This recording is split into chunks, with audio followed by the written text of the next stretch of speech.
Assalamualaikum warahmatullahi wabarakatuh. Semoga sehat selalu dan dapat terus mengikuti tutorial fisika listrik ini sampai habis. Kali ini, di dalam video ini, kita akan membahas tentang medan magnet. Seperti yang telah didiskusikan di bab-bab sebelumnya mengenai medan listrik, di mana medan listrik dapat menghasilkan sebuah gaya listrik dari objek bermuat. Maka untuk video ini kita akan mempelajari bagaimana medan magnetik dapat menghasilkan sebuah gaya magnet dari partikel bermuatan yang bergerak.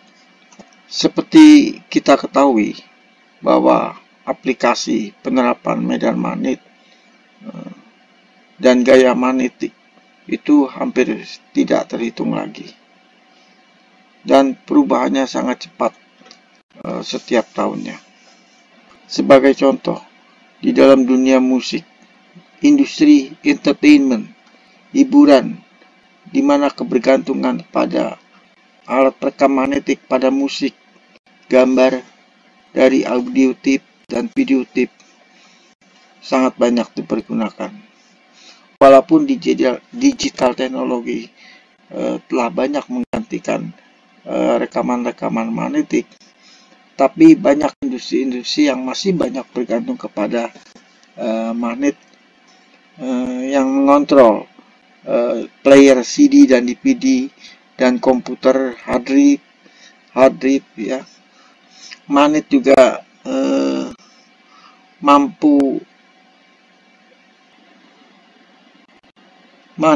mampu menggerakkan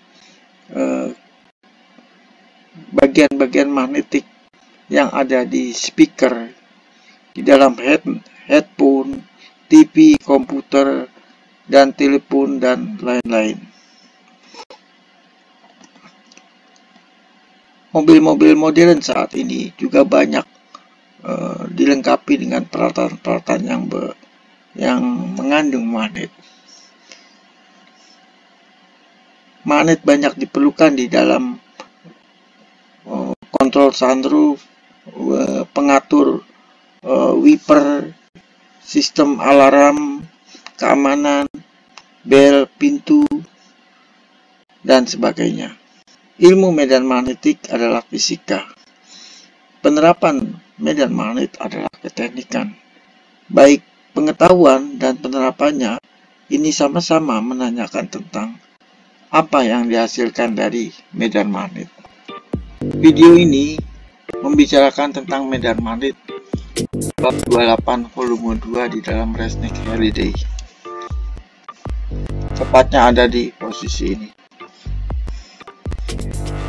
Kita lanjut saja. Chapter 28 di dalam Resnick Halliday tentang medan magnet itu membicarakan mengenai medan magnet dan definisi dari pada medan magnet, dalam hal ini adalah B, crossfield, discovery of the electron, crossfield effect Hall, circulating charge particle, cyclotron, synchrotron, magnetic force, current and carrying wire, torsi dari sebuah current loop, moment dipole magnetic. Oke, kita lanjut saja. Medan magnetik dan definisi daripada B. B itu adalah medan magnetnya. Di pelajaran sebelumnya, kita menentukan medan listrik E dari suatu titik, yaitu dengan meletakkan suatu partikel uji bermuatan Q pada suatu titik, lalu mengukur gaya listrik yang dialami partikel tersebut, sehingga kita dapat mendefinisikan bahwa E itu sama dengan Fi per Q. Untuk medan magnet, kita dapat mendefinisikan B dengan cara yang sama.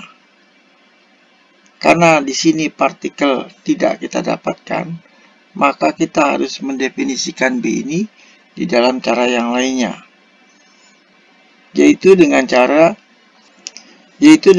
menembakkan sebuah partikel bermuatan melalui suatu titik di mana B akan didefinisikan. Ya. Jadi dengan menembakkan partikel bermuatan di mana posisi titik B itu akan kita tentukan besarnya. Lalu mengukur besar gaya yang disebabkan oleh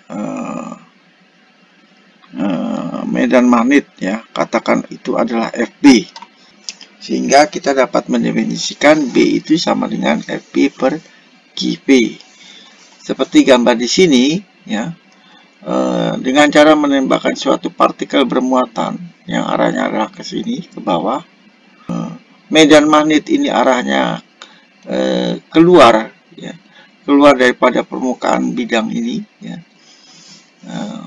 Maka gaya untuk muatan positif dia akan ke arah sana, ya. Jadi kecepatannya ke arah sini, ya.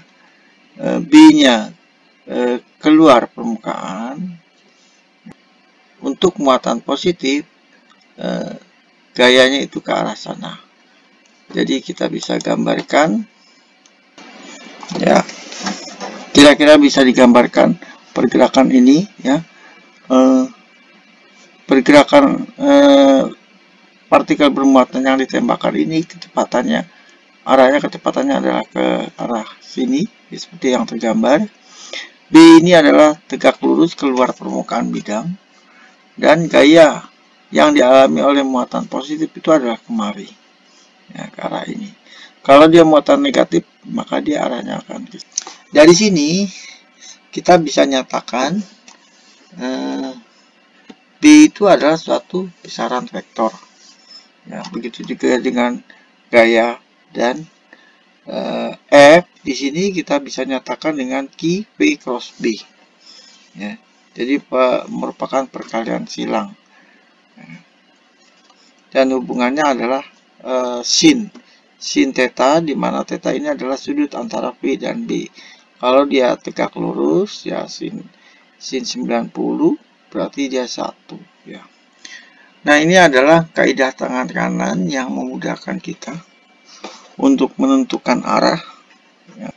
Jadi kalau tangan kanan 4 jari ini, ya, bergerak, ya, bergerak kemari, ya, bergerak dari arah P ke B, P cross B, ya, P cross B, maka ke atasnya adalah gaya.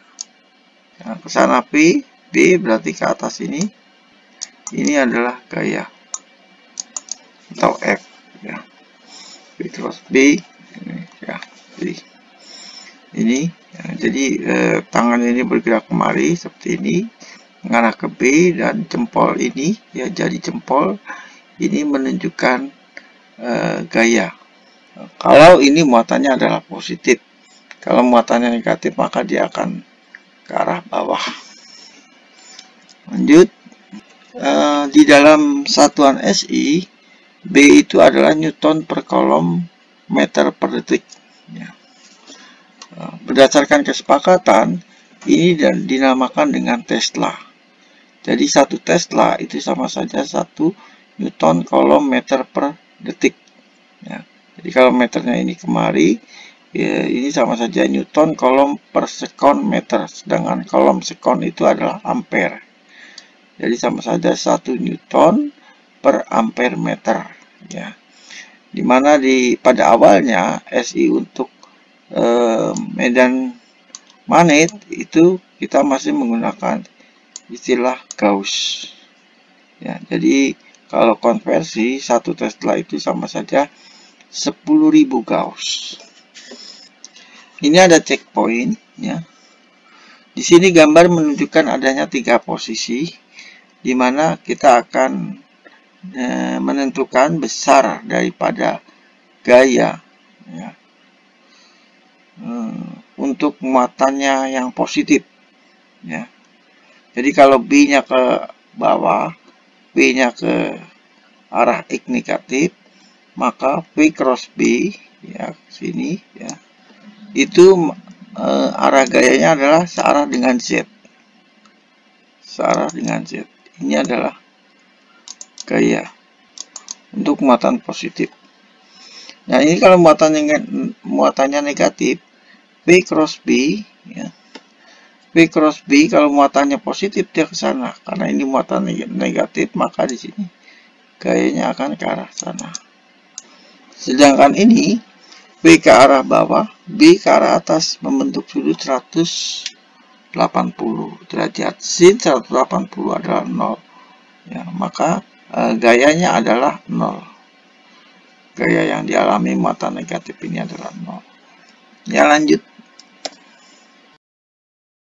Garis medan magnet. Kita dapat menyatakan medan magnet dengan garis-garis medan magnet. Seperti juga garis-garis medan listrik yang sudah kita pelajari. Di sini menggunakan aturan yang sama, di mana arah tangen atau arah singgung, ya, arah singgung dari garis-garis medan magnet ini menunjukkan arah daripada medan magnet di suatu titik. Misalnya di titik ini, ya, ini garis-garis medan magnet di titik ini, maka arah medan magnetnya adalah menyinggung, gitu ya. Begitu juga misalnya untuk yang di sini, ya dia menyinggung, gitu, dan seterusnya. Ya. Kalau di sini berarti arah medan magnet ke arah bawah, dan seterusnya. Jadi ini menunjukkan medan magnet di titik-titik di sekitar garis-garis medan magnet. Ruang-ruang di antara garis-garis medan magnet, ya, ini menunjukkan bahwa medan magnet akan lebih kuat jika garis-garis medan magnet ini semakin rapat, berdekatan satu sama lain. Nah, jadi kita lihat di sini, ini tentunya lebih rapat dibanding yang di sini, maka medan magnet di ujung ini dan di sini dia lebih kuat. Di sini kita memberikan arah-arah medan magnet yang mengarah keluar, itu kita namakan dengan kutub utara.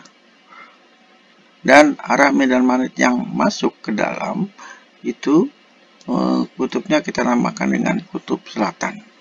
Ini kita melihat ada botol, ya. Di dalamnya ini ada medan magnet, bar magnet, ya, batang magnet atau magnet permanen yang berbentuk batang. Dan di sini ada serpihan-serpihan besi, ya, serpihan yang kita lihat di sini dia membentuk seperti yang kira-kira tergambar di sini, di mana terlihat bahwa pada ujung batang itu lebih banyak serpihan-serpihan yang terkumpul. Ini menunjukkan bahwa medan magnet kuat di bagian ujung-ujung batang tersebut. Jadi kita bisa mengatakan bahwa magnet itu mempunyai dipol magnetik, ya. Karena dia yang satu kita berikan tanda north dan south, maka kita bisa mengatakan ini adalah dipol magnetik. Di sini kita melihat suatu magnet permanen yang berbentuk seperti tapal kuda dan berbentuk seperti huruf C. Dan kita melihat garis-garis medan magnetnya seperti ini. Magnet itu mengarah dari utara ke arah selatan. Kutub-kutub magnet yang berlawanan dia akan saling tarik-menarik. Sedangkan kutub-kutub yang mempunyai kutub yang sama, katakan ada north juga, maka dia akan tolak-menolak satu sama lain. Next, ini ada problem, ya, di mana medan magnet B, ya, yang besarnya 1,2 militesla, ya, yang mengarah ke atas, ya, keluar volume chamber. Jadi kalau kita lihat di gambar ini, B-nya itu ke arah luar permukaan bidang ini, ya, bukan ke arah dalam tapi ke arah luar. Lalu proton dengan energi kinetik 5,3 mega electron volt masuk ke chamber, ya. Bergerak horizontal dari utara ke selatan, proton. Berapa gaya defleksi magnetik yang dialami proton ketika masuk chamber ini, ruang ini? Proton adalah 1,67 kali 10⁻²⁷. Jadi di sini kita, karena di sini diketahui energi kinetik, kita bisa mengetahui kecepatan daripada proton ini bergerak, yaitu sebesar 3,2, ya. Dan besar gaya medan magnet, ya, yang disebabkan karena medan magnet, gayanya itu QVB sin, ya, karena B-nya sudah diketahui, ya, sehingga FB-nya adalah 6,1. Ini gaya ini yang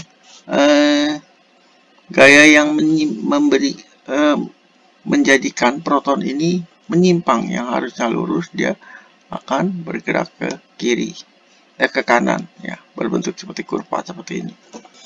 Percepatannya kita bisa hitung, ya, FB per M itu sebesar 3,7 kali 10⁻12 meter. Selanjutnya, crossfield discovery of the electron. Nah, ini tabung vakum. Di sini ada filamen yang dipanaskan, ya, sehingga elektron itu akan keluar.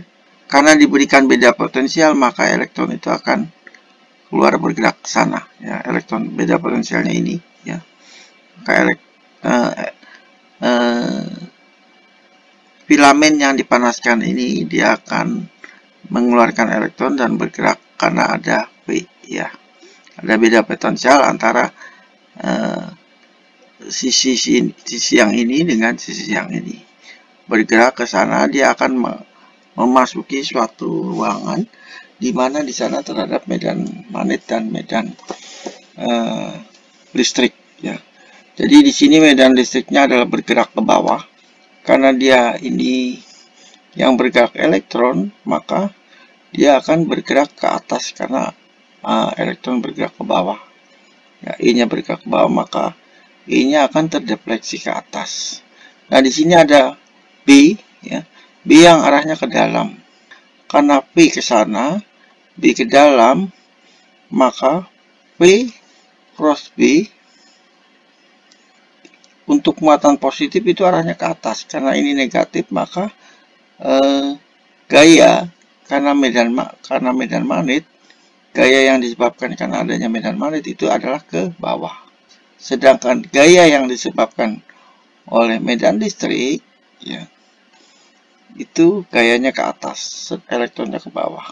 Besar daripada B dan E, ini akan menyebabkan seberapa jauh dia menyimpang, terdefleksi, ya, dengan mengukur berapa besar Y, sehingga Y didapat QEL kuadrat per 2mm per 2M.